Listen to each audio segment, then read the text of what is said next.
आप देख रहे हैं पुलिस न्यूज पॉइंट। आज की ताज़ा खबरें।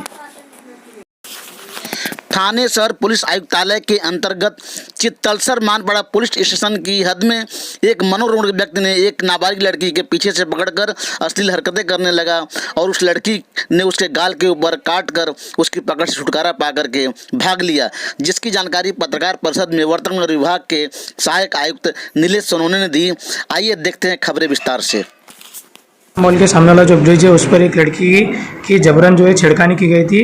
कैसे इसको डिटेक्शन किया और कितनी टीम बनाई गई थी इसके अंदर? देखिए, पहले तो ये जो स्काईवॉक के बारे में आप बोल रहे हैं, जो ऑफेंस रजिस्टर हुआ था, ये चित्तलसर मानपाड़ा पुलिस स्टेशन के जुरिडिक्शन में आता है।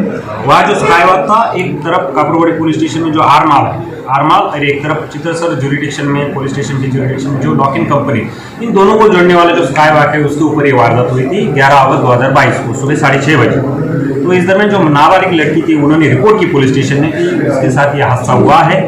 किसी अज्ञात इसम जो वहाँ पे आया था उन्होंने उनको दबोचा और मॉलेस्टेशन करने की कोशिश की। इसके तहत 354 आईपीसी और पॉक्सो सेक्शन 8 और 12 के अंतर्गत एक ऑफेंस रजिस्टर हुआ था।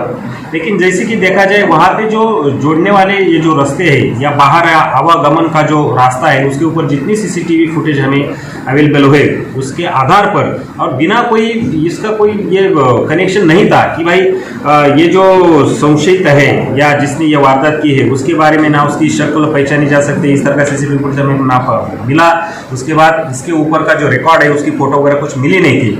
लेकिन जैसे कि ये पिछले 72 घंटे में हमारे CP sir, joint CP sir, additional CP sir और हमारे डीसीपी सर ने जिस तरह से यहाँ पे हमें गाइडेंस किया, इसके बाद ये तो पहली बात थी कि हमें आरोपी को हिरासत में लेना, ये तो पहली बात थी। लेकिन दूसरी बात ये थी कि इस तरह से आपने भविष्य में ना घटे, इस तरह से हमें क्या करना है। तो 24 आवर्स हमने डे और नाइट को यहाँ पे एक फिक्स पॉइंट तैनात किए हैं और जो कॉर्पोरेशन के असिस्टेंट कमिश्नर है उनके साथ नेसेसरी करस्पॉन्डेंस भी किया। उनको ये बात, इसकी जो गंभीरता है उसके ध्यान में लाने के बाद वहाँ ज़्यादा तौर से अच्छे लाइट होने की तौर से हेलोजन लाइट, उसके बाद सीसीटीवी फुटेज और महापालिका के कॉर्पोरेशन के जो गार्ड और हमारे पुलिस, इसके अंतर्गत जो व्यवस्था की जाएगी तो ये भविष्य में ऐसी वारदात न हो। और बाद में ये आरोपी को पकड़ने के लिए हमारे एपीआई वाग और उनकी टीम, एपीआई सुरवाड़ी भी इसमें शामिल थे, बाकी पूरी टीम थी। और हमारे आईओ साहब, जब ये बलियारे साहब है, senior pi Surabha Patil madam ने एक 72 घंटे से एक सूझबूझ और इसके साथ जो प्लानिंग किया, उसे जैसे कि सीसीटीवी फुटेज चेक करो, उधर डीवीआर निकालो, वैसे कि जहाँ आवागमन के जैसे भी आने का जाने का जो भी रास्ता हो उसके ऊपर जो तैनात रहते लोग, कुछ गार्ड रहते, उसके साथ पूछताछ करो। और इस तरह का बॉडी पिक्चर इसके पास है। और दूसरी बात ये थे कि ये जो लड़की थी उन्होंने बड़ी धैर्य से काम लिया था। जब उनको उसके पास मॉलेस्टेशन करने की ये कोशिश की गई थी इस आदमी के द्वारा, तो उन्होंने खुद को छुड़ाने के लिए काट लिया था उसके गाल पर। तो उसके गाल पर काटने का जो निशान है वो अगर वहाँ पे रहेगा तो ये हमारे लिए एक अच्छी बात थी, एक कनेक्शन का एक अच्छा साधन था। उसके बाद जब एपीआई वाग और उनकी टीम ने इस आदमी की हिरासत में लिया तो चारों बातें सामने। पहले तो उसके बाद एक अम्ब्रेला था जो घटनास्थल पर यूज़ किया गया था, वो रेड शर्ट उन्हें पहना हुआ था।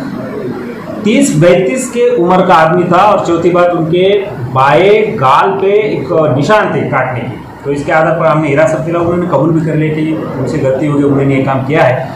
तो अरेस्ट करने के बाद जब हम आप कोर्ट में पेशी की, कोर्ट में 18 तारीख को पुलिस कस्टडी रिमांड उसकी ये सैंक्शन की है। उसके बाद हम एमसीआर भी लेने वाले हैं। लेकिन गौर करने की बात यह है कि ये आदमी 32 साल का है, उसकी शादी हो चुकी है, 10 साल की लड़की है।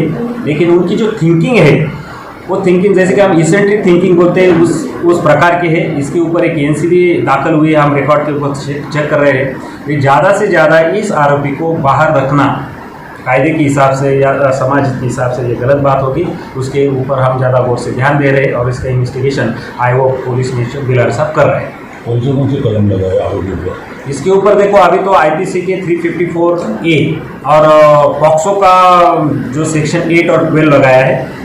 हम और छानबीन कर रहे हैं। इसके पहले अगर किसी पीड़िता के बारे में इस तरह की कोई वारदात हो गई हो तो उसकी सेक्शन भी इसमें और ऑफेंस भी बढ़ सकते हैं। लोगों को क्या आह्वान करना चाहिए? लोगों को मैं यही आह्वान करना चाहता हूँ, अगर ऐसी कोई वारदात आपके आजू बाजू भी घटती हो, किसी लोगों के या किसी औरतों के ये घटना घटती हो, तो खुल के सामने आए, बिना झिझक सामने आए। पुलिस आपके लिए 24 आवर्स तैयार है। और इसके पहले भी अगर कोई घटनाएं घटी हो, ये आरोपी को देखकर या इस तरह का बॉडी पंचर वाला आरोपी या ऐसी कोई घटना तो वो सामने आए, हम रजिस्टर करेंगे उसके ऊपर और इन्वेस्टिगेशन होगा।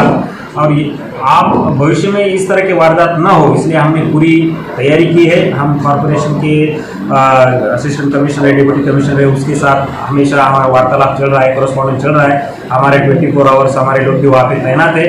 ये वारदात अभी भविष्य में नहीं होगी, इसकी मैं आपको एश्योरेंस देता हूँ। सर कुछ हेल्पलाइन पहली बात तो यह है कि पुलिस, और अभी तक तो पुलिस ही वहाँ पे खड़े 24 आवर्स, महापालिका से ऐसी कोई रिस्पांस वगैरह आया नहीं। उनके गार्ड तो हो गए जैसे कि मुंबई में होते हैं उस तरह के, इसके ऊपर हम काम कर रहे हैं। लेकिन ज़्यादा से ज़्यादा वहाँ पे पुलिस फोर्स का अगर विजिबल पुलिस फोर्स अगर दिखाई देती तो ये बातें होती ही नहीं। That is why we are concentrating on the availability of the police at the sky.